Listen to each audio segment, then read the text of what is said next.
Existem vários barómetros para medir a qualidade de vida de uma cidade ou região. A forma como nos movimentamos nela é um deles e é, possivelmente, um dos fatores que mais influencia a nossa rotina. Ou não fossem de evitar todas as horas que milhares de residentes da área metropolitana de Lisboa passam no trânsito diariamente. Que medidas poderá Lisboa e os municípios que a rodeiam tomar? Como podemos melhorar a qualidade de vida de todos os habitantes e fazer com que se consigam deslocar mais tranquilamente de um lado para o outro? São muitas perguntas e possivelmente muitas soluções. E para me dar algumas das respostas tenho comigo um especialista em mobilidade e transportes urbanos, antigo professor catedrático do Instituto Superior Técnico. Já chefiou o Núcleo de Investigação em Infraestruturas, Sistemas e Políticas de Transportes, foi diretor nacional da área de Sistemas de Transportes do programa MIT Portugal, entre 2007 e 2012, e foi secretário-geral do International Transport Forum na OCDE.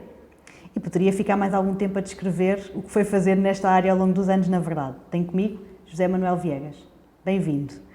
José, é um prazer contar consigo aqui no Pode Entrar e antes de falarmos mais profundamente sobre o tema, este tema que me desperta imensa curiosidade porque acho que é fundamental na organização de qualquer cidade, de qualquer país, não é? Começo por lhe perguntar qual é que é o seu bairro favorito de Lisboa.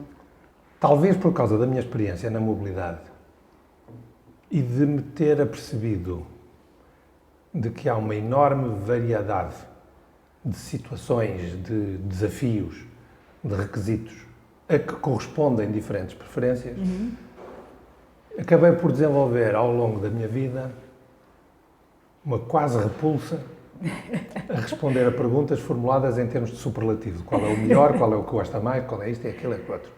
Porque acho que uma das grandes riquezas da nossa vida é podermos usufruir da diversidade. E, portanto, se me disserem em Lisboa, diga lá 3 ou 4 bairros de que gosta, então, eu sou capaz de lhe dizer. Mas são bairros muito diferentes, por diferentes razões.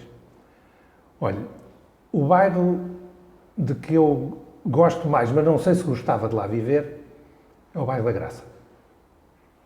Porque é um bairro que eu acho particularmente interessante no que diz respeito à mistura de classes sociais, o próprio urbanismo, o tecido urbano, o desenho do tecido urbano, é péssimo do ponto de vista da mobilidade. Porque parece que é tudo fácil no mapa, porque o mapa não tem a terceira dimensão, mas aquilo que está muito perto do Almirante Reis depois tem 30 ou 40 metros de desnível. Mas tem muitos sítios muito, como é que eu diria, encantadores, charming. Tem o sítio que eu descobri há uns 30 e tal anos, quase por acaso, que eu acho que é o sítio de onde tem a melhor vista de Lisboa, que é o Mirador da Senhora do Monte. Tem alguns restaurantes simpáticos, tem sítios maravilhosos para andar a passear a pé e tem adjacências muito interessantes. Mas gosto muito de outros bairros. Por exemplo, o bairro do Arco do Cego, ali junto do Técnico e da Praça de Londres, onde tivemos os escritórios da nossa empresa durante 15 anos. É um bairro que, sendo residencial, puramente residencial, está muito próximo de muitas coisas e que aí tem, sobretudo, a vantagem que eu aprendi nesses anos em que lá trabalhámos, que eu conseguia chegar a imensos sítios, a imensas funções, indo a pé. Foi o sítio onde eu me aprendi, em adulto, a andar a pé. Eu tive a sorte de todo o meu percurso escolar, eu ter ido a pé para as escolas. Eu ia a pé para a escola primária, ia a pé para o liceu e ia a pé para o técnico. E pá, isso foi uma lição de vida espantosa. Não só no sentido de aprender a andar com os olhos abertos, mas uma coisa que hoje em dia, por exemplo, muitos dos nossos jovens não têm, que é a capacidade de andar na rua e enfrentar o outro, porque foram até muito tarde levados no popó da mamão do papá até à escola. Que hoje está estudado um dos elementos decisivos do atraso na independência da autonomia pessoal. Pronto, se quiser dava-lhe mais 2 ou 3, mas acho que já percebeu, quer dizer, eu não quero dizer números, já disse 2, pronto. Acho que há coisas muito interessantes em Telheiras, acho que há alguns bairros novos com desenho urbano interessante, mas muitas vezes depois só seria capaz de lhe dizer se gostava ou não depois de lá viver. Por exemplo, eu moro nas Olaias, não gosto particularmente de lá viver, mas tenho uma casa muito cómoda e escolhi ir morar para as Olaias quando regressei do estudo que fiz na Alemanha, já há 40 anos, porque era um sítio onde eu estava próximo do técnico e numa deslocação não radial, onde, portanto, não teria muito congestionamento. Mas de transporte coletivo? Não, na altura não. Hoje ando a partir das Olaias, há 4 meses atrás, andava quase só a pé de transporte coletivo em Lisboa. Por causa do risco do contágio elevado, e depois se quiser podemos falar de transporte coletivo nessa perspectiva, deixei de andar de transporte coletivo e hoje quase que só ando de carro a pé. Ou seja, o seu transporte preferido para andar pela cidade? A pé, sem qualquer dúvida. Sem qualquer dúvida. E tenho pena que as giras não tenham cobertura geográfica mais vasta, porque também eu dava muito as giras, até, enfim, tive este problema da perna, mas até há 4 meses eu era utilizador 5, 6 vezes por semana das giras. Acabam por ter uma abrangência muito curta. Muito curta. Mas sabe se é suposto neste momento aumentar esta abrangência? Enfim, já está aberto o concurso para o fornecimento de um aumento muito significativo do número de bicicletas. Okay. Havia 2 versões diferentes, eu não sei qual é que acabou por ser escolhida, ou se até essa escolha já está feita. Uma que era aumentar a densidade da oferta na zona já servida, e outra que era expandir mais a zona servida. Eu talvez recomendasse que fosse um híbrido das 2. Porquê? Porque é preciso ter uma maior cobertura, uma maior presença de bicicletas na zona servida, porque para garantir que as pessoas, sempre que precisam de bicicleta, têm bicicleta. Portanto, dar bom nível de serviço. Simplesmente, enquanto não aumentamos a área servida, temos uma zona com bom nível de serviço e outra sem serviço nenhum. E, portanto, talvez valesse a pena pensar o que é que se poderia fazer para aumentar, se calhar, estou a simplificar, metade das novas bicicletas para alargar a área servida e outra metade para densificar o serviço na zona já. Mas eu vou querer falar sobre o tema das bicicletas, que é fundamental hoje em dia, mas gostava de lhe perguntar também, por curiosidade, como é que surgiu este interesse ou este caminho aqui na área da mobilidade e que acabou por ser toda a sua carreira? O meu percurso académico sempre foi na área da engenharia. Sempre quis ir para a área da engenharia. Mas comecei por... Os primeiros 2 anos fiz na engenharia eletrotécnica, talvez porque o meu pai era engenheiro eletrotécnico. E ao fim de 2 anos pensei, não quero, estou muito longe das pessoas. E passei para a engenharia civil, mas não queria, desde logo foi claro que não queria ser engenheiro de estruturas. Queria ir para a área do urbanismo. Curiosamente, o meu primeiro trabalho foi na área das estruturas, mas por causa do talento que entretanto se revelou que eu tinha para a programação, porque em 1972, veja bem, que foi, o técnico teve problemas graves com a polícia política da altura, esteve fechado durante um semestre, e eu já era monitor de investigação operacional, portanto, a área lá das otimizações e coisas assim. Era uma coisa que, enfim, se revelou que eu tinha algum jeito e fui convidado pelo professor da cadeira, e a direção do técnico fez, na altura, um curso de programação em Fortran 4 para os docentes do técnico.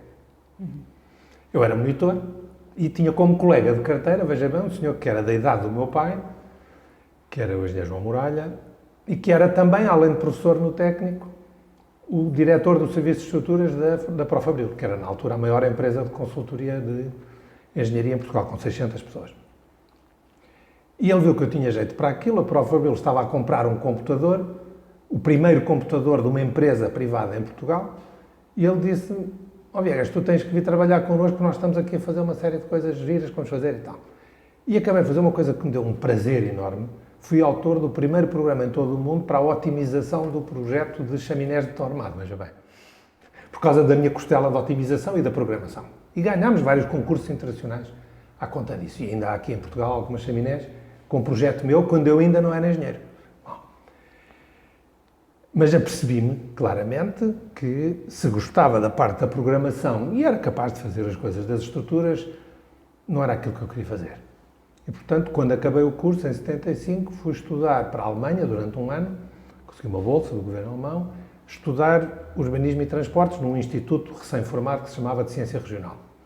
E quando vim de lá, andei por aí. A área dos transportes, na altura, no técnico, estava entregue um professor com pouca vontade de inovação e, portanto, acabei por fazer os primeiros anos do meu percurso na urbanização. Eu tinha a vantagem que a urbanização estava no mesmo grupo de investigação do que a investigação operacional, portanto, não tive que fazer nenhuma transferência de equipa. Cheguei a ser professor associado de urbanização e, entretanto, fiz a aposta nos transportes e fiz a agregação já na área dos transportes, já estava a trabalhar em projetos na área dos transportes e depois houve um concurso, quando o departamento percebeu que tinha ali uma pessoa capaz e me perguntaram se eu estaria disponível para concorrer a um lugar de catedrático na área dos transportes, eu disse que sim, concorri, ganhei, pronto. Foi assim.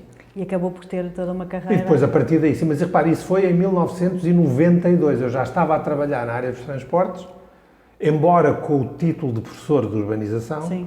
desde 1984, 85. Mas acaba por ser alguém que, de facto, gosta muito desta área e propõe Gosto inovação. porque tem, sim, porque tem esta coisa espantosamente rica para mim, que é, eu estou a trabalhar numa área que tem muito de quantitativo, muito da transformação engenheiral e muito da otimização, muitas vezes, mas ao mesmo tempo muito próximo das pessoas. Os transportes, que eu costumo dizer muitas vezes, é uma área onde temos intervenções que são muito epidérmicas, é a pele das pessoas. Repare, a maior parte das pessoas, para pegar um bocadinho na área da eletricidade, não está particularmente preocupada, ou pelo menos muito diretamente preocupada, se quando liga o interruptor, o eletrão que ali vem foi gerado numa central térmica ou num painel solar. Nos transportes não é assim. Cada um de nós está muito preocupado qual é a solução que tem quando sai de casa para ir trabalhar. Sim. Ou quando à noite quer ir ao cinema e depois, para voltar, como é que tem. Portanto, são soluções que têm impacto muito, muito direto na vida das pessoas. E, portanto, essa foi uma área em que eu sempre estive muito preocupado, muito, como é que eu lhe ia dizer, emocionalmente ligado, e acabei por ter a possibilidade de fazer projetos que têm muito a ver diretamente com a vida das pessoas, mas que me permitem exercer os talentos que eu, do ponto de vista mais intelectual, me dão prazer. Ou seja, os transportes coletivos são fundamentais na organização de qualquer cidade. Deixe-me corrigi-la, os transportes para todos. Transportes para todos. Que não são necessariamente só os transportes Ou seja, coletivos. juntar tudo, coletivos e individuais. Sim, mas, por exemplo, o andar a pé é para todos e não é coletivo. As bicicletas partilhadas podem ser para todos e não é coletivo. E, portanto, e há outras formas de transporte, depois daqui a um bocadinho espero podermos falar um bocadinho sobre isso, transportes partilhados, em que eu trabalhei muito quando estava no ITF, que eu acho que são, em larga medida, o transporte público do futuro. O transporte coletivo é muito importante, tem sido muito importante, mas, em meu entender, tem vindo a perder atrativos. Repare, é chocante como é que no último inquérito à mobilidade feito, quer na área metropolitana de Lisboa, quer do Porto, só 16% das viagens são feitas em transporte coletivo. 16% é um número horrível. Agora, porquê é que isso aconteceu? E a resposta é simples, porque ele não deu resposta aos requisitos de mobilidade das pessoas. Ou dá resposta àqueles 16%. E se calhar, mesmo esses 16%, uma parte deles não dá boa resposta, mas eles não têm alternativas económicas, não têm alternativa, não têm poder de compra.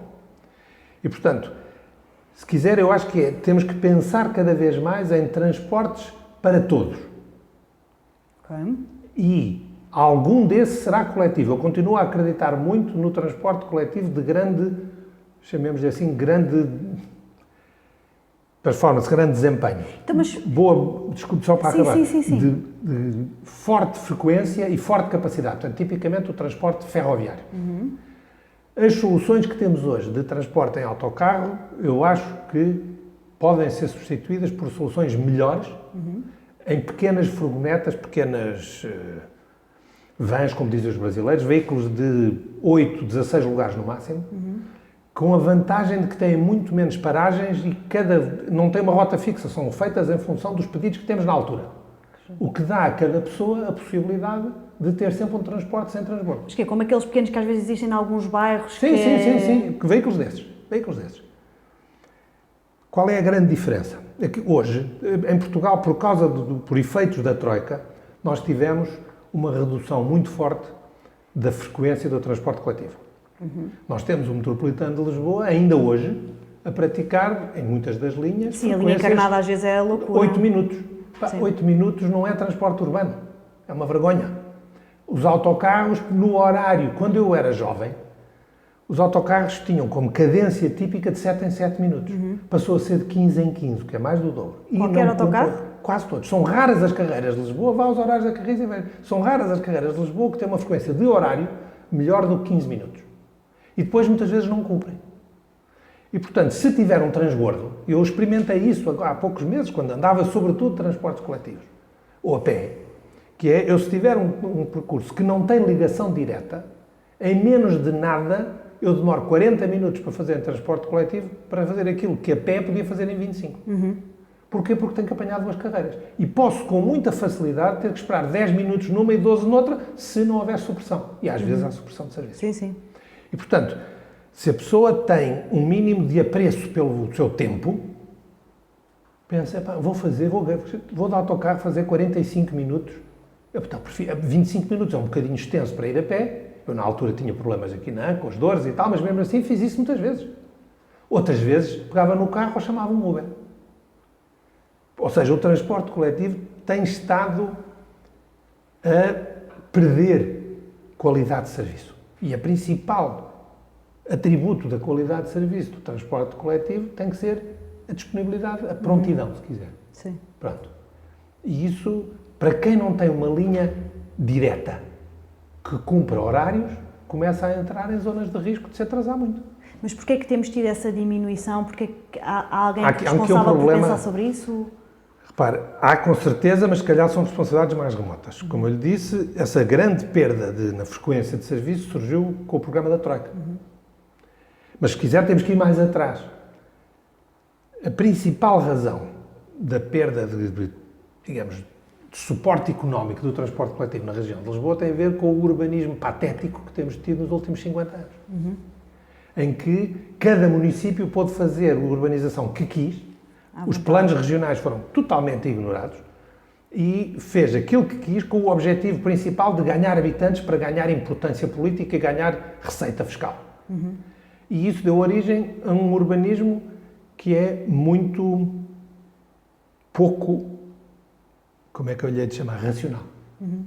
Com muitas zonas de dormitório, muitas, mal servidas pelo transporte coletivo, muitas vezes, inclusivamente, com ligações muito más à rede rodoviária e levando a que seja muito difícil servir bem essas pessoas com as densidades de procura que o transporte coletivo exige para não ser economicamente ruinoso. Portanto, vem daí uma coisa. Do outro lado, foi como ele já era deficitário. Depois temos outra que é, desde 1948 até hoje ainda, as linhas dos transportadores privados do subúrbio eram decididas por eles, eram de iniciativa privada e autorizadas pelas autoridades. A legislação já mudou, mas os concursos, com a aplicação da nova legislação, ainda não tramitaram. Qual é a consequência disto? É que esses operadores que não tinham nenhum subsídio só iam fazer as carreiras onde tivessem expectativas de cobrir os custos. Dinheiro, sim. Pronto.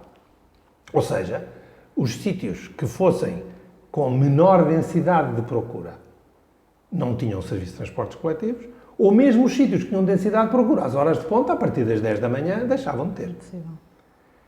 E isso foi levando a que, a pouco e pouco, as pessoas se fossem motorizando, as famílias se fossem motorizando. E nós temos hoje, na área metropolitana de Lisboa, níveis de motorização na ordem dos 650 carros por 1000 habitantes, que é um nível que está ao mesmo patamar que as zonas mais ricas dos países mais ricos da Europa. Temos uma frota mais velha. Porque muitas dessas pessoas estão motorizadas com carros que têm 15, 20 anos de idade. Sim. Mas que andam. E que, portanto, essas pessoas conseguem deslocar-se porque o transporte coletivo não lhes tem dado condições mínimas de serviço. Mas mesmo dentro da cidade de Lisboa, como eu dizia, por causa dos cortes que houve com a Troika, teve que se reduzir o nível de subsidiação que era dado aos transportes coletivos e passou-se a frequências de serviço muito baixas. A intervenção tarifária que foi feita no ano passado, muito útil para que mais pessoas pudessem aceder ao transporte coletivo, podia ter ido por um caminho diferente. Podia ter dito, não, vamos repor as frequências de serviço melhores. Mas não o repuseram. Não, fizeram. partiram do princípio que, e se calhar verdade, que quem já tem carro dificilmente volta a andar de transporte coletivo, porque já fez o investimento. E, portanto, nós vamos querer captar, sobretudo, as pessoas que hoje não andam de carro ou que estão a pagar muito, mas já andam de transportes coletivos. Quem vinha dos subúrbios com um operador privado e depois o passe do operador privado e depois o passe dentro da cidade, com muita facilidade gastava 100, 120 euros por mês. Sim, ou mais. Passou a gastar 40 e, portanto, essas pessoas, obviamente, tiveram um ganho importante de qualidade de vida. Muitos reformados que não ganhavam o suficiente para valer a pena e não tinham mobilidade suficiente para ter uma assinatura do operador privado da sua zona, raramente se deslocavam. Com uma assinatura da área metropolitana a 40 euros e que é 20 se tiver mais do que 65 anos, muitos deles passaram a dizer, bom, eu se calhar os 20 euros eu pago por mês e assim quando quiser ir beber um copo com os amigos ou jogar cartas na Alameda, outra coisa qualquer, já vou. Já tenho. Portanto, houve um ganho muito grande, sobretudo para as pessoas que já andavam no transporte coletivo. A transferência a partir do automóvel existiu, mas foi uma parte relativamente pequena do total de aumento da utilização do transporte coletivo. E, portanto, em meu entender, nós temos alguns erros estruturais que são de remédio muito lento, mas temos outras coisas que podemos fazer, nomeadamente as soluções, como que se chama chamar, de mobilidade partilhada, tentar trazer, se quiser é assim, são veículos que são quase automóveis, mas que em vez de andarem com uma pessoa têm 3 ou 4. E isso faz toda a diferença em termos das emissões e do congestionamento. Sim, inclusive num dos seus artigos, achei interessante este tema que falava agora, que vem da urbanização, na verdade, faz referência a alguns estudos que apontam que os transportes públicos de qualidade tendem a melhorar as oportunidades económicas, acesso à educação, emprego, bens de consumo e serviços. Pode-me explicar um pouco só este conceito? E se calhar está relacionado e se calhar tem um impacto grande aqui na nossa cidade. Eu corrigiria essa frase hoje dizendo os transportes para todos. Sim. Mas se quiser, se puser público, está de acordo. Para mim, sim, pronto. Peço desculpa. Repare, à data em que eu escrevi isso, se calhar, se eu escrevi público, está certo. E mantém-se o certo. A questão é esta. Porquê é que nós nos deslocamos? Em geral, seja a pé, seja de carro, seja de autocarro, seja o que for. É porque queremos ter acesso a qualquer coisa que não está aqui ao pé de nós. Às vezes é para ir gravar este podcast, às vezes é para ir às compras, outras vezes é para ir para a escola, outras vezes é para ir às compras, ou seja o que for. Mas o objetivo fundamental, subjacente à nossa mobilidade e à oferta de transportes que a satisfaz, é o desejo de acesso. Quando nós temos melhores transportes, nós temos acesso mais fácil a um leque mais amplo de coisas. E, portanto, a boa oferta de transporte para todos é um instrumento importantíssimo de inclusão social. Porque se não houver essa oferta boa, as pessoas ficam restritas a um espaço muito estrito, eventualmente àquela linha de autocarro que passa no seu bairro. Exatamente. Mas apenas àquela, porque depois os transbordos são sempre muito penalizadores. Está a ver? Portanto, é muito importante esse papel do transporte público, transporte para todos, no fornecimento de condições de acesso a um leque muito variado de oportunidades. Sim. E neste momento cá, na zona na área metropolitana de Lisboa, acredita que os transportes são acessíveis, ponto número 1 a nível de preço, que eu diria que sim, mas ponto número 2, por onde é que nós começamos então, o que é que faz sentido? Já tinha mencionado aquelas carrinhas, mas para começarmos aqui a falar dos vários tipos de transportes. Primeiro, a nível do preço, estamos bem, toda a gente, ninguém é excluído. Eu teria preferido uma solução diferente. Isto é uma coisa que eu já disse há mais de 25 anos, em sessões que houve aí, quando estávamos a discutir oportunidades para o transporte em Lisboa, etc. Mas eu dizia que não há nenhuma razão de política social que justifique que eu e os meus filhos não paguemos o preço inteiro que custa o transporte. E, portanto, acho muito bem que o transporte seja fortemente subsidiado para as pessoas a quem essa diferença de preço pode implicar viajar ou não viajar. Acho que estamos a gastar dinheiro do contribuinte a mais ao estar a subsidiar o meu transporte público. O meu uso do transporte público. Pronto. Isso há 20 anos era difícil de fazer tecnologicamente, hoje não é. Seria muito fácil termos dentro do nosso cartão de cidadão ou qualquer cartão com um chip, algo que diz qual é uma taxa de esforço, qual é o meu escalão de IRS, qual é outra coisa qualquer, que permitisse que a outorga de determinados benefícios fosse, de alguma maneira, indexada à necessidade de usufruir desse benefício. Se me pergunta, mas o José, quando anda com o passe aqui de Lisboa, só paga 15 euros. Isso não dá jeito? Claro que dá. Eu não estou a dizer se me dá jeito a mim, estou a dizer isso é uma boa política pública ou não. Pronto. E, portanto, mas é melhor que esteja assim do que como estava antes, porque havia muitas pessoas excluídas. Eu acho é que se está a gastar dinheiro que se podia gastar, por exemplo, para ter uma oferta mais densa. E esse, se quiser, é o segundo nível, que é, e espero que os concursos que estão neste momento na fase de avaliação possam corresponder a uma melhor cobertura, pelo menos espacial, do território pela rede de transportes coletivos. Aquilo que tem sido dito pela autoridade, pela área metropolitana de transportes, é que a rede que está a concurso tem 40% a mais de veículos quilómetro do que a rede que existia antes. Esses veículos quilómetro a mais podem ser no espaço ou no tempo. Estamos a falar de autocarros? De autocarros, tudo isto é autocarros. Mas há muitas zonas do território que estão muito mal cobertas de autocarro.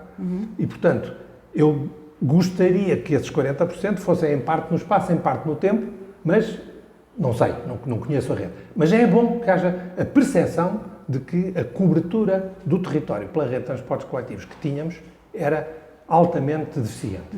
Portanto, esse é um segundo aspecto. Mesmo assim, se não tivermos um aumento muito significativo da frequência de serviço, quem precisa de fazer ligações em transbordo está sempre mal servido.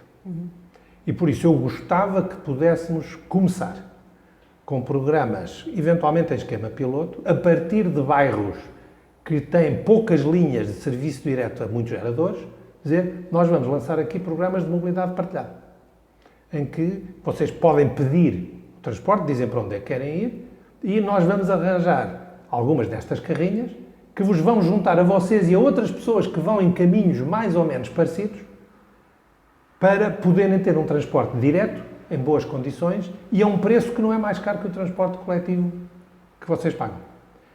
Quando estava no ITF, eu fiz um trabalho com um colega meu também, que tinha sido meu aluno técnico, que eu raptei para ir para lá, o Luís Martínez. Fizemos um estudo de simulação, curiosamente, com dados de Lisboa.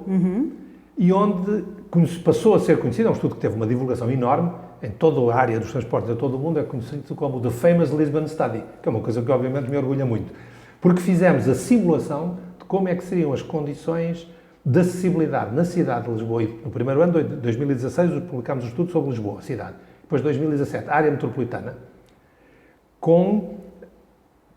comparando o sistema atual, o sistema da época, com o que é que seria se não tivéssemos autocarros, não tivéssemos automóveis particulares, só tínhamos comboios e metro, ferries, e depois todo o resto da mobilidade é garantida com estas carrinhas em sistema partilhado. E os números são chocantemente bons. Porque as emissões reduziam-se de 1/3 com a mesma tecnologia. Veículos da mesma geração, tudo, mesma tecnologia. As emissões reduziam-se de 1/3, deixava de haver congestionamento e os níveis de acessibilidade no território passavam a ser espantosamente homogéneos. Portanto, é uma coisa que a gente sabe que não se pode chegar aqui da manhã e dizer, olha, tira tudo daí, tira desses automóveis, tira tudo. Agora, há soluções intermédias, há possibilidade de esquemas de transição que eu espero ainda ser capaz em vida de vir a influenciar. Ou seja, mas existem noutras cidades europeias ou mundiais então esse conceito? Não existe? Não, mas eu nunca tive medo de ser o primeiro. Claro. Pronto. Repare, nós fizemos no ITF, depois esse estudo saiu, foi visto com grande interesse por muita gente em todo o mundo e nós conseguimos convencer algumas outras cidades a fazer uma simulação semelhante. Fizemos para Dublin, Auckland, na Nova Zelândia, fizemos, está-me a faltar uma, mais recentemente fez-se Lyon, mas está-me a esquecer de uma. Mas que a segunda versão que fizeram incluía toda a área, a grande área, a área mas metropolitana. Na área metropolitana de Lisboa os ganhos são, eu diria, quase chocantes. Porque se dentro de Lisboa temos assimetrias de acessibilidade, ao nível da área metropolitana são aberrantes. Pronto. E conseguimos fazer isso em ligação com os comboios, com os ferries, e com um resultado interessante, é que a utilização dos comboios aumentava 45%, porque muitas dessas pessoas, a melhor maneira de irem para o sítio que queria era terem um transporte bom para irem até ao comboio e depois virem de comboio até à cidade. Sim. Pronto. Mas, portanto, fizemos a simulação em várias cidades, Helsinki, estava-me a esquecer, e em todas elas, apesar de se partir de situações diferentes, bastante diferentes das de Lisboa, os ganhos em todas elas eram espantosos. Percebe? E, portanto, temos neste momento, eu diria, mais do que a prova do conceito, temos a prova da versatilidade do conceito. E em várias dessas cidades, como já se tinha feito o estudo para Lisboa, só numa configuração, por exemplo, para Lyon, recentemente, testaram-se 10 cenários, com supressão só de umas linhas, de outras, e em todas elas a introdução da mobilidade partilhada é um ganho. Mas quando diz ganho, é ganho em todos os sentidos. Todos.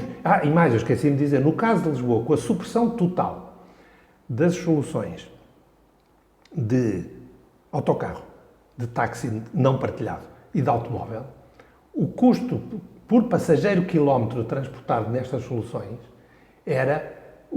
Tínhamos dois esquemas. Um de mais qualidade, que eram táxis partilhados, com transporte porta a porta e com menor tempo de espera. E um outro que era de mini autocarro partilhado, com 20 minutos de pré-aviso e depois, podendo ter que andar, a gente dizia, essa aí não é porta a porta, é esquina a esquina. Pois era isso que eu ia perguntar, se eu precisar de fazer uma coisa diferente nesse dia, se eu tenho acesso a... Nesse esquema tinha. E que chegámos a uma conclusão espantosa. Porque tínhamos um sistema muito flexível. E toda a gente com contrato de trabalho, é preciso dizer isto, mas com contratos que em parte era 4 horas por dia, em parte era 8 horas por dia, nós conseguimos ter um transporte cujo custo por passageiro quilómetro transportado era menos de 1/3 do custo das soluções atuais. Ou seja, para andar nesses táxis partilhados pagava menos de 1/3 por quilómetro do que se paga hoje nos táxis, para andar nesse transporte público de pequena dimensão pagava menos de 1/3. O custo era menos de 1/3 do custo atual. O preço era menos de 45% do preço atual, porque, de tanto, o preço atual é subsidiado. Mas o custo era de tal maneira mais baixo. O custo era mais baixo do que o preço que paga hoje, ou seja, podia manter o mesmo preço e não tinha subsidiação nenhuma. Não precisava de subsidiação. Mas incluía os táxis então neste esquema todo? Táxis partilhados. Ok. Não o táxi. Não o táxi sozinho. Se quiser, quem quisesse andar de táxi sozinho no nosso esquema, pode, mas paga mais 15%. Tem um agravamento de custo por estar... Nós discutimos isso, mas eu às vezes estou tão mal disposto que não quero mais ninguém. Tem direito? Tem. Fecha as portas. Tem um agravamento de custo porque está a impedir que o carro seja utilizado por outros. Muitas vezes não era. Muitas vezes, a experiência que nós temos sempre dos táxis é que o número médio de passageiros a bordo era, salvo erro, de 2,1. E tínhamos quase 40% das viagens que só tinham um passageiro. É normal porque pediu e não apareceu mais ninguém, pronto. Mas não se recusou a que se aparecesse mais alguém, pudesse ter um desvio. E tínhamos aquilo com desvios muito limitados, ou seja, por exemplo, viagens até 5 km, entre o tempo que esperou e o tempo de desvio por causa de outros passageiros, nunca podia ter um agravamento superior a 7 minutos face ao que teria se fosse o seu carro. Portanto, tínhamos padrões de qualidade muito exigentes. Pois, isso é fundamental para a pessoa poder tomar uma decisão. Claro, mas portanto, nós fizemos isso tudo, temos a coisa com muito cuidado. Obviamente, isto depois tem o problema que é uma mudança muito grande e, portanto, muita gente depois tem medo de mexer. Bem, eu percebo. Mas acha que isto pode ser uma realidade? Eu ainda não desisti. Eu sou muito teimoso. Pronto. Agora, acho que em nenhuma cidade onde haja transportes coletivos organizados será fácil chegar ali e varrer. E não é isso também que se deseja. Agora, acho que há oportunidades para começar em esquemas pilotos a partir de determinados bairros. Claro. E como é que se inclui aqui as empresas privadas, por exemplo, de carpooling, por exemplo, os próprios Ubers da vida já permitem também ter mais do que uma pessoa ao mesmo tempo, se bem que com a pandemia criou aqui mais algum receio das pessoas de partilharem, ou, por exemplo, a DriveNow, que funcionava muito bem. Mas a DriveNow, cuidado, a DriveNow é um esquema diferente. Sim, mas que agora parou, desde a pandemia parou claro, cá a operação. Claro, sim.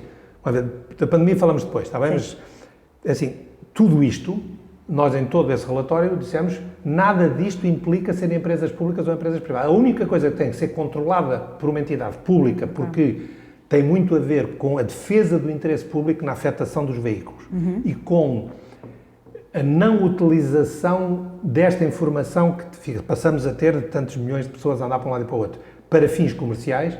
Se quiser, o centro de despacho tem que ser público, ou pelo menos tem que ser controlado por uma entidade pública. Os prestadores de serviços desses veículos podem perfeitamente ser empresas privadas, portanto, as Ubers da vida, que têm feito o Uber Pool, mas que faz mal, que o algoritmo do Uber Pool é mau. Não funciona assim. Eu usei-o 2 vezes em Paris e aquilo era um desastre. Agora, a história do carpooling das pessoas, eu não tenho problema nenhum, portanto, se quiserem esquema não remunerado, Eu não tenho problema nenhum, pelo contrário, de que a mobilidade partilhada possa ser feita, às vezes em esquema profissional, que é um veículo que tem um condutor e uma empresa que investiu no veículo e que vai levar pessoas, outras vezes em esquema colaborativo, em que a pessoa que vai conduzir o veículo é um cidadão que ia para o seu trabalho e que aceita poder levar outros. Sim. E eu acho que aquilo que esses outros pagam deve ser o mesmo de um lado e do outro. E, portanto, se eu puder tirar partido da frota gigantesca de carros privados que temos na cidade, usando como potenciais condutores pessoas com, se quiser, um cadastro de segurança rodoviária limpinho, não tenho problema nenhum que essas pessoas deem boleia a outras pessoas que se registaram. A pessoa, quando vai e diz eu vou... Isto é um esquema que acaba por ser de forma sistemática, não muito diferente do que já existe há uns anos, embora sobretudo para viagens mais longas, com o BlaBlaCar. Que é, eu vou amanhã daqui para, imagino, Leiria, anuncio que amanhã às 9 horas vou de Lisboa para Leiria, quem quer? E aparecem pessoas. Mas teve pouca adesão, não foi? Não. A BlaBlaCar tem tido uma adesão muito grande em todo o mundo. Em Portugal, um pouco menos, mas apesar de tudo, eles estão cá instalados e funcionam e não são subsidiados. Portanto, é sinal que conseguem... Mas, repare, o BlaBlaCar, porque não é um esquema profissional, de serviços profissionais, é um esquema de colaboração, os custos são muito baixos. E para que o motorista do carro, o dono e motorista do carro, não seja taxado, há um preço máximo que as outras pessoas podem pagar e que corresponde à partilha dos encargos com o combustível. E, portanto, há maneiras de poder fazer isto, em parte com frotas profissionais e em parte com frotas privadas. Claro. Pronto. E como é que se começa a mudar a mentalidade? E esta pergunta, digo também, por exemplo, que vem muito daquilo que, Claro. que tenho eu no meu dia-a-dia, que por um lado escolhi especificamente ter o meu filho numa escola a pé, ao pé da minha casa, e ele vai todos os dias a pé para a escola, pegando naquele tema que falava logo ao início, que eu acho que é importante, nem tinha noção, como o próprio José estava a dizer, do impacto que isso pode ter no futuro. É fundamental para o desenvolvimento. Mas ao mesmo tempo, eu ando de carro para trabalhar. E tenho andado quase sempre, às vezes ando de metro, mas maioritariamente ando de carro para todo lado por conforto, por egoísmo, porque é fácil estacionar, é fácil o sítio onde trabalho, etc. E, portanto, por onde é que começa, e tendo em conta também o plano que falou, tudo isso que desenvolveu, por onde é que começa a mudança? Começa de alguma forma por nós, cidadãos, tentar mudar a nossa mentalidade, começa pelas entidades tentarem nos educar de outra forma. Como é que se começa aqui a... Implica sempre uma mudança de práticas dominantes, implica sempre a movimentação de várias peças ao mesmo tempo. Sempre. Não há uma que seja primeiro. Se quiser, há hoje um número suficiente de pessoas com a consciência ambiental que os levam, pelo menos, a estarem disponíveis para ouvir. Portanto, já não estamos na fase da recusa liminar, nem quero ouvir falar. Há pessoas ainda dessas, muitas, mas já há muitas que dizem, conte-me lá mais. Pronto, já não é mau. Mas a seguir, temos que ter a disponibilidade de uma oferta alternativa que seja suficientemente boa, eventualmente melhor do que aquela que tem.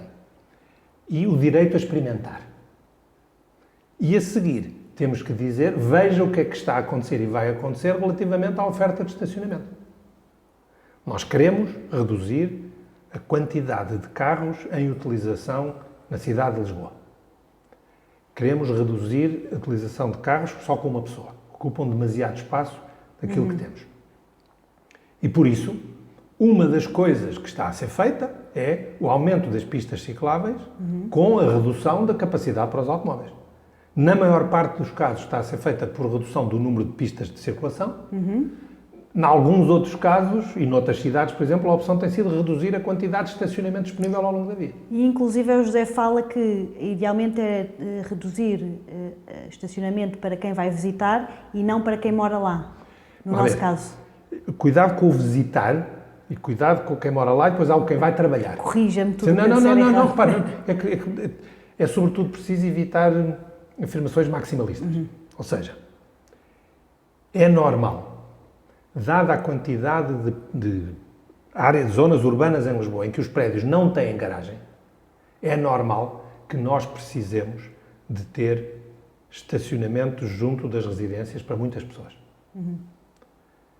Não vejo necessidade nenhuma, de que o município ofereça praticamente à borla, mesmo com os 50 euros por ano do segundo carro, é quase à borla, estacionamento quase à borla para o segundo carro da família. Lamento, mas não vejo razão para isso. Um carro, sim, se o prédio não tem garagem, se a família quer ter estacionamento para 2 carros, tem que mudar de bairro, porque neste bairro temos restrições. Pronto. Eu percebo que isto não é popular, mas é que se não for assim, é porque, entanto, há muitas famílias que têm 2 e 3 carros e veja-se o caso, a EML não publica essas estatísticas, imagino que em parte também por algum pudor, o número de famílias que têm 2 carros registados na EML. Sim. Pronto.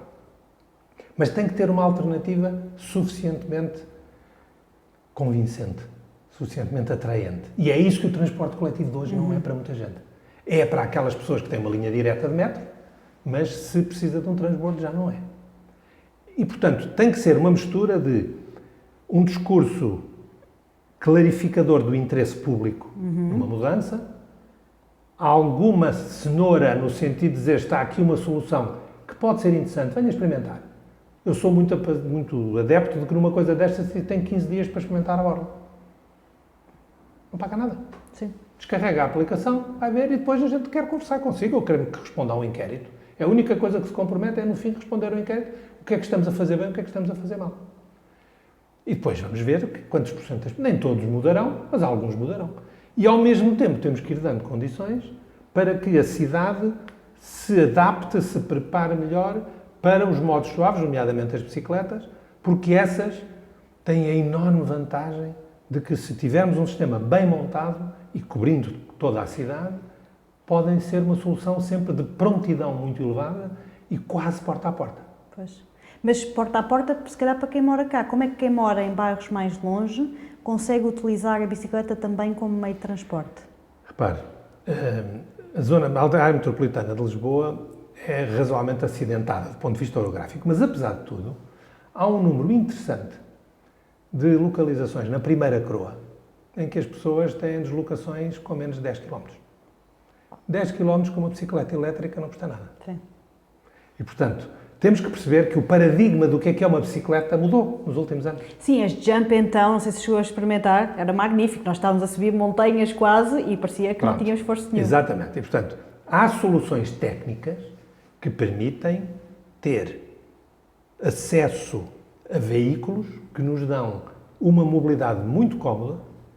Há soluções, as Jump tinham aquele cestinho à frente, há outras soluções, inclusivamente, nós temos andado a pensar nisso lá na empresa, em que podíamos ter um cesto que fosse configurável com muita facilidade como cesto de compras ou como assento de criança com espaço para as pernas à frente. Pois, que era o que eu adorava ter. Pronto, mas tudo isso é possível ter e, portanto, estou longe de imaginar que possamos ter todas as pessoas que andam de carro a andar de bicicleta, não é isso, mas se calhar, repare, falei há bocadinho, os transportes coletivos atuais andam com 16% e o carro com 70%. Como é que a gente tira metade das pessoas que andam no carro para outros modos? E eu estou convencido que é perfeitamente possível tirar esses cerca de 35%, 15% a 20% para bicicletas e o resto para estas mobilidades partilhadas em veículos pequenos. Isso é relativamente... E se fizermos isso, deixou de haver congestionamento.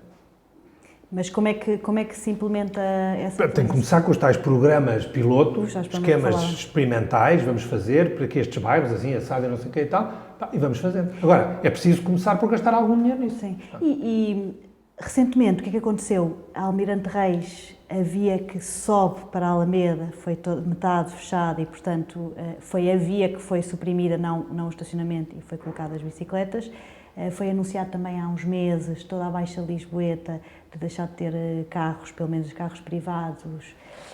Portanto, estas medidas vão nesse sentido que o Jânio está aqui a falar? Vão numa parte desse sentido, que é a parte das bicicletas. Ainda não têm nada da parte da mobilidade partilhada. Sim. Pronto. Mas acho que vão no sentido correto. E imagino que isso vai levantar, como já vi que estão a levantar alguma coisa nas redes sociais, grandes protestos, as pessoas estão habituadas a ir de carro para todo lado. Agora, há uma coisa que nós sabemos, que é, em Lisboa, como na maior parte das cidades do mundo, cerca de 50% das viagens de automóvel têm menos de 4 km. Com uma bicicleta elétrica não há nenhuma deslocação de 4 km em Lisboa que não seja fazível com muita facilidade. E, portanto, é uma questão de as pessoas se prepararem E algumas pessoas mais idosas ou com menos equilíbrio não poderão. Mas, se calhar, 80% dos nossos cidadãos podiam fazer essas locações Eu podia vir de bicicleta para o trabalho e não venho. Com certeza. Também porque, se calhar, não tem aqui estações das giras. Aqui até tenho, ao pé de casa é que Pronto, não mas, estou tão mas perto. porque a cobertura espacial ainda é fraca. E naqueles dias de mais tráfego que as pessoas querem andar de bicicleta porque não têm transportes, não há. Claro, pronto. Mas isso tem a ver com aquilo que a gente dizia no início. Sim, tem exatamente. que haver, assim que repara, assim como nós temos, e ninguém acha mal, nós temos os autocarros e os metropolitanos dimensionados para as horas de ponta. Se for aos depósitos da Carris, às 2 da tarde, está lá 30% da frota parada. É normal, porque ela está dimensionada para a hora de ponta. E nas horas entre as pontas, escusamos de andar a transportar autocarros vazios, a gastar combustível, a fazer emissões, pagar salários a motoristas a mais, etc, etc. Portanto, é normal também que no esquema das bicicletas a oferta esteja dimensionada para os períodos de ponta da procura. Pois? Mesma coisa. Para que quando as pessoas precisam deste modo alternativo que é saudável e que pode proporcionar uma enorme qualidade de serviço, ele esteja disponível. Não, e é interessante até, eu lembro-me, na altura conhecia as giras versão Paris, as Vélib, que já há muito tempo quando eu fiz Erasmus, e era o meu meio de transporte lá, como eu não tinha carro privado, ou era o metro, ou ROR, ou era as Vélibs. E, de facto, mesmo em dias mais cheios e hora de ponta, às vezes podia haver ali uma dificuldade ou outra, mas em geral, e era impressionante a cidade cheia. Sim, eu vivi em Paris 5 cheia. anos, como disse. E também era cliente muito, muito habitual das Vélibs. Agora, é preciso perceber que as Vélibs até 2018 não eram elétricas. Eram todas de... Pois, mas é uma cidade muito plana. Razoavelmente plana. Eu tinha a sorte ou o azar de trabalhar na colina de Passy e, portanto, okay. a partir de onde eu morava, a ir subir. Ajuda. Não, para ir, por exemplo, ia a pé. Pois, é melhor. Pronto, ia a pé, que demorava 27 minutos, ia a pé. Na vinda, muitas vezes, vinha de bicicleta, porque já só demorava 9 minutos. Pronto. Mas, por exemplo, para ir ao supermercado ia sempre de bicicleta, sempre.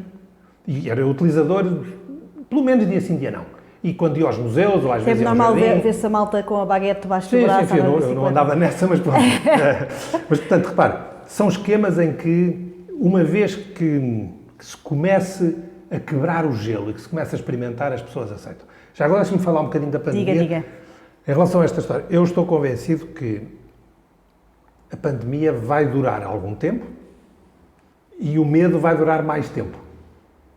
O que leva a que haja maior dificuldade de regresso aos transportes coletivos, daqueles que têm alternativa, ou mesmo de adesão a estas mobilidades partilhadas em veículos relativamente pequenos. E por isso, aquilo que eu comecei a trabalhar a semana passada foi num esquema que quero ainda ver a quem é que hei de falar sobre isso, que é ver se arranjamos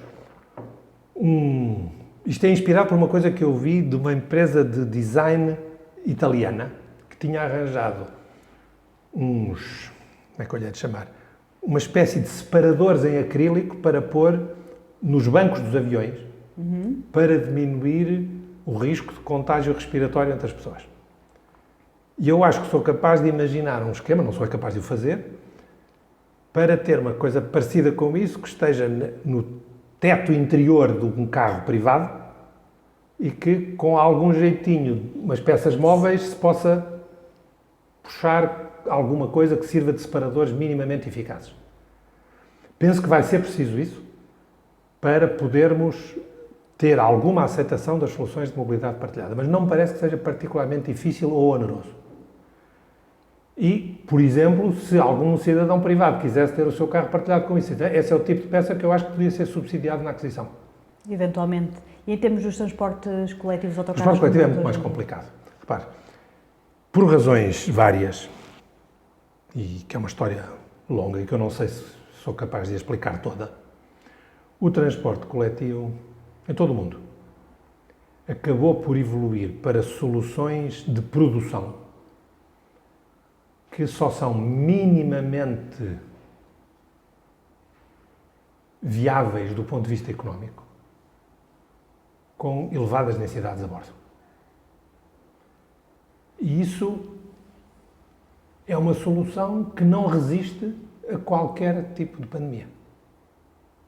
Eu estou neste momento a trabalhar com o Banco Mundial um projeto que tenho muito orgulho, e que fui responsável pela coordenação metodológica que eu chamo de mobilidade sustentável para todos. E onde estamos agora, em resposta à solicitação do consórcio de mais de 50 entidades que pilotam o projeto, a dizer, revejam o manual das medidas que fizeram o ano passado, por forma a elas poderem ser mais resilientes relativamente à pandemia. Eu já consegui que eles aceitassem, dizer, não é só a pandemia que ser resiliente aos principais riscos de disrupção que temos, que no mínimo tem que incluir também os eventos climáticos extremos. Portanto, estamos a trabalhar com essas duas. Mas isso vai nos obrigar a repensar como é que é possível ter soluções de mobilidade sustentável para todos que consigam manter a sua operacionalidade a níveis razoáveis durante um período de pandemia ou durante aqueles dias ou semanas que pode durar um evento climático extremo. Portanto, estamos a repensar isso tudo. Começou, foi uma encomenda que tive há 4 dias. Sim, claro. Pronto. Mas eu acho que temos que ser capazes de pensar nesse sentido, de rever o conceito dos sistemas de forma a que eles possam operar com maior resiliência, se quiser, portanto, com menos vulnerabilidade a estes eventos que, não sendo muito frequentes, eu diria que é garantido que vão acontecer, e esta não é a última pandemia, é garantido que vão acontecer e, quando acontecem, estão a dar cabo do sistema. Portanto, como é que conseguimos desenhar os sistemas de forma a serem menos vulneráveis? Pois, e inclusive, supostamente tem que os transportes, pelo menos autocarros, ter 2/3 das pessoas. Mas mesmo os 2/3. E não têm mesmo. Claro, repara, os 2/3. Eu escrevi na altura uma peça no LinkedIn em que chamei a atenção para isto. E na altura até era 1/3. Se calhar é 1/3. Não. Começou por ser 1/3 e depois era 2/3. Mas mesmo com os 2/3, com 1/3, que obviamente seria o pânico global aqui em termos de acessibilidade, com 1/3, nós chegávamos a ter, imagina, nós vamos no autocarro e que nos dispomos na configuração perfeita, ótima, que é uma malha hexagonal. Entre o centro do meu corpo e o centro do seu, tínhamos 76 centímetros de distância. Ou seja, entre a superfície externa do meu corpo e a do seu, temos 50. Não, mas os 76 é entre o centro geométrico do meu corpo e o centro geométrico do seu. Portanto, tirando 10 ou 15 centímetros de espessura de cada lado, estamos a meio metro. Quando passamos para os 2/3, é as distâncias entre os centros dos corpos que passam a estar a 52 centímetros e, portanto, entre as superfícies estamos a 35 centímetros. Era evidente que não era possível manter as distâncias de contacto. Eu cheguei a escrever na altura. Eu percebo que é a melhor solução dentro do que temos neste momento, não é? É aquilo que... possível. Que não leva a ter as autoridades... É que temos aqui 2 problemas. Por um lado, mesmo com os 2/3, o que é a quebra de receita que temos? E o custo está lá todo. Por outro lado, mesmo com os 2/3, quanto é que é o medo que se instala e que leva a que afinal sejam menos do que 2/3? Porque neste momento, se for ver, a frequência dos transportes, a utilização dos transportes públicos está muito abaixo do que era do 2/3 do que era há 4 meses. Pelo muito medo abaixo. Que as pessoas têm de utilizar. Só pelo medo. Nas horas de ponta, muito cedo da manhã, das 6h30, 7h30, que são as pessoas verdadeiramente pobres e que vêm trabalhar tipicamente ou para as obras ou para a limpeza dos escritórios, esses têm que vir muito apertados porque não têm alternativas de horário. Por exemplo, a senhora que lá vai à nossa casa ajudar-nos, a Melhor a Dias, vem de transportes coletivos, mas pediu-nos para vir mais tarde e sair mais tarde para não vir muito tempo. E não temos problema nenhum. E ela diz, eu venho sem problema nenhum. Chega-nos a casa às 8h30, ela vem da zona ali do pé da Alverca, diz, eu saio de casa às 7h30, 7h45. Já está mais tranquilo. Não há mais do que uma pessoa em cada 4 lugares. Vimos sempre sentados, não tem problema nenhum. 1 hora mais cedo é o inferno. José, eu gostava de pegar aqui num tema que já falamos também mais ao início, relacionado com o tema de, nos bairros que têm melhores transportes, são mais resilientes, essas pessoas, essas famílias. Não necessariamente. Pode ser que sejam os bairros que são mais autossuficientes. Pois, exatamente, era aí. E o José defende que também que é importante que todos façamos mais vida de bairro. Pode-me falar só brevemente sobre esta... Deixe-me começar por dizer o seguinte. Foi ontem eleita, para mais um mandato, a senhora Anne Hidalgo, maire de Paris, cujo tema principal de campanha foi Paris, a cidade com os bairros dos 15 minutos. Em que ela diz, nós queremos que a quase totalidade dos vossos desejos de mobilidade possam ser satisfeitas dentro do vosso bairro a uma distância, a um tempo de não mais do que 15 minutos. E Paris é uma cidade, como sabe, também lá esteve, que tem muita vida de bairro e tem muita variedade de funções. Mas ela diz, isso é verdade em alguns bairros, mas outros estão a perder. Eu quero que isso seja verdade em toda a cidade. Bom, nós em Lisboa temos muitos bairros em que não é assim. A começar por aquele onde eu moro. Eu diria que temos poucos bairros onde Exatamente, é assim. pronto.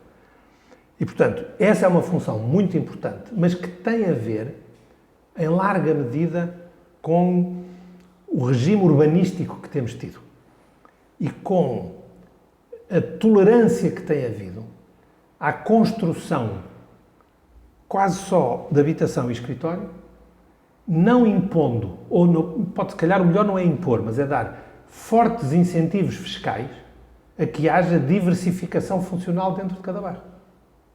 E isso hoje é relativamente fácil de fazer com toda a informação que as câmaras municipais, e em particular a Câmara de Lisboa, têm. Ou seja, nós queremos que o bairro se vá modificando. E por isso vamos ter incentivos a que num conjunto de prédios, ao nível do resto de chão e de primeira, não sei, vamos fazer isto. Por exemplo, algumas das garagens, se calhar, podem ser convertidas em estabelecimentos. Mas que neste momento é o privado que define o que é que põe ou o que é que não põe. Enfim, não é totalmente o privado, mas a Câmara tem que autorizar. A Câmara tem sempre que autorizar. O que acontece é que tem autorizado excessivamente os projetos que são... Vamos ver, há aqui depois sempre um problema de ovo e de galinha. Claro. Quer dizer, quando nós estamos com um padrão dominante, que é de habitação e escritórios, pá, com um cafezinho aqui e uma farmácia acolá. Que é o que funciona sempre. Esse não falha. E, portanto, do ponto de vista do investidor, é isso que vamos ter mais. Em parte, o papel das entidades públicas, como reguladoras dos mercados, é criar os instrumentos. Não é ela que vai dizer se é ali no número 23 que tem uma farmácia ou não. Mas tem que ser ela a dizer, no conjunto do bairro, eu quero ter tantos por cento de estabelecimentos de comércio diário, tantos de não sei o quê, parará. E, enquanto isso não estiver, os detentores dos imóveis e, sobretudo, os promotores dos novos imóveis vão ter um agravamento do seu IMI ou outra coisa. Portanto, tem que saber quais são os instrumentos que levam a que o edificado e, sobretudo, o novo edificável se possam ir aproximando no seu conjunto daquilo que entendemos que é mais salutar e que dá melhor qualidade de vida. Porque também nos fomos habituando aos centros comerciais, não é? Foi cá em Portugal uma moda muito... Mas repare, porquê? Porque também são uma resposta à falta da vida de bairro. Repare, o centro comercial, se não tem vida de bairro, o centro comercial dá-lhe uma enorme vantagem, que é só tem uma viagem de carro e depois faz a vida a pé dentro do centro comercial. O que as pessoas andam a pé dentro dos centros comerciais é enorme. Pois é. Não é menos do que aquilo que andariam no seu bairro. Só que o seu bairro foi transplantado para ali. E como há muitos bairros que não têm essa riqueza funcional, o centro comercial vive da multiplicidade de bairros mal equipados, porque assim vão todos àquele centro comercial. Pois. E, de facto, pegando nisto que o José tem dado a falar, se houver esse movimento e essa vontade mais das entidades de trazer tudo mais para o bairro, tal regra dos 15 minutos que estava a falar de Paris, isso depois também vai ter grandes vantagens ao nível dos transportes. Claro, porque vai diminuir gastos. Claro, uma parte importante das nossas deslocações passa a ser execuível a pé dentro do bairro. E mais, e tem aquele efeito também que o José falava, que eu achei muito interessante, do tema de, na primeira infância, quando as pessoas se habituam a ir de carro a ser transportadas para todo lado, acabam por se habituar a esse tal transporte. Não é só na primeira infância. Eu ainda há poucos dias falava com, já não sei quem foi, um tipo que era diretor de uma escola secundária. Ele diz, mesmo até aos 15, 16 anos, a larga maioria dos nossos jovens vem no táxi da mamãe e do papá. 15, 16 anos, portanto não é a primeira infância. Estamos a falar plena adolescência. O que eu acho que é uma vergonha. Uma vergonha.